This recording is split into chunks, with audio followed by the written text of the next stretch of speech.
Hey everyone. So we're getting really good at making clean energy from the sun and the wind, but that leaves us with this giant nagging question. What do we do with it all? How do we store it for when the sun's down or the wind stops blowing? Well, today we're going to look at two fascinating heavyweight contenders fighting for the future of our power grid. Right. This is the heart of the problem. It's called intermittency. You see, unlike a coal or gas plant you can just fire up whenever you want, renewables run on nature's schedule, not ours. And cracking this storage puzzle, that's the key to unlocking a truly clean energy future. So, the real question is, how on earth do you build a battery that's big enough for an entire country? Okay, so our first idea is, well, it's kind of beautiful in its simplicity. What if we just captured all that renewable energy as pure, raw heat? This brings us to our first contender, the molten salt solution. And this isn't some sci-fi concept. It's a technology that's already out there, and it's a serious candidate for going massive. All right, so how does this thing actually work? Let's break it down. Picture this. It's a super windy afternoon, and you've got all this extra cheap electricity. You use it to power these giant resistive heaters. Seriously, think of a massive kettle element to heat up a common, inexpensive salt mixture. We're talking over 500 degrees Celsius, hot enough to melt it. Then you pump that super hot liquid salt into a huge insulated tank. It's basically a giant thermos for the grid. That heat can stay there for days. And whenever you need the power back, you just use that heat to boil water, create steam, and spin a turbine, just like any old power plant. Now, here's where it gets really interesting. It's all about where you lose the energy. Look at this.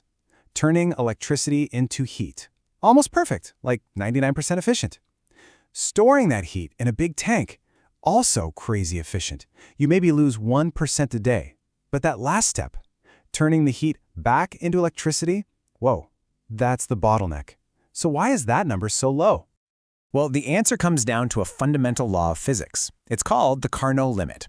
And this isn't some engineering hurdle we can just invent our way around.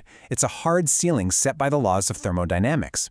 It basically says the best-case efficiency of any heat engine depends on the temperature difference between the hot part and the cold part. And for our molten salt system, that absolute, theoretical, perfect world maximum is about 65%. You literally cannot do better.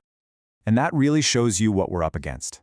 Once you factor in all the real-world stuff, pumps, turbine limits, all that, the actual round-trip efficiency, so the amount of electricity you get out for every unit you put in, is somewhere between 35 and 45%. And that feels a little disappointing, right? It kind of makes you wonder, is there a way to do this that doesn't involve a heat engine at all? And that thought brings us to our second contender, which takes a completely different and much heavier approach. Instead of storing energy as heat, what if we stored it as pure mechanical potential energy? Let's talk about the gravity battery. So the whole idea here is to completely sidestep that thermodynamic bottleneck we just ran into. If you can avoid turning energy into heat and then back again, you could in theory skip those huge efficiency losses. It's a totally different way of looking at the problem. So here's the crucial bit. With a gravity battery, there's no heat conversion, no steam. And that means no Carnot limit. That 65% ceiling that held back the molten salt tech, it just doesn't apply here at all. And this is the number that gets everybody so excited. In a perfect, totally frictionless world, using a motor to lift the giant weight and then letting that same motor act as a generator when you lower it, that would be almost 100% efficient. Realistically, with modern tech, you could hit over 90%. Compared to molten salt's 40%, this seems like a no-brainer, an obvious winner. But is it really that simple? Okay, this is the point where we have to bring these awesome ideas back down to earth. Because, look, high efficiency is great, but we gotta see how these concepts actually hold up when you try to build them at the massive scale our energy grid really needs. Which leads to this fantastic question from our source material. Should we build skyscrapers with this inside? It's a cool idea, right? Our city's becoming these giant batteries, with huge weights moving up and down inside buildings, storing and releasing power. It sounds like something straight out of a sci-fi movie. The physics behind it is actually super simple, stuff a lot of us learned in high school. The energy you can store is just the mass of your object times gravity times the height you lift it. So pretty simple. To store a ton of energy, you need something really heavy, and you need to lift it really high. Okay, so let's run the numbers. Let's imagine a massive 300-meter skyscraper, and we dedicate a huge part of its structure to moving 20,000 tons of weight up and down. That is an extreme case. And the result? you store about 16 megawatt hours of energy. Now that might sound like a lot, but it's barely enough to power a medium-sized office building for a few hours. On a grid scale, it's nothing. The energy density is just shockingly low. And that terrible energy density is just the beginning of the problems. I mean, buildings are designed to hold up static loads, not to have tens of thousands of tons moving up and down all day long. The safety issues are, well, they're terrifying. Can you imagine a brake failure in the middle of a city? And finally, the cost of using that prime real estate and over-engineering the building makes the cost per kilowatt hour stored just insanely high. It's a really neat idea that just crashes into the wall of economic and engineering reality.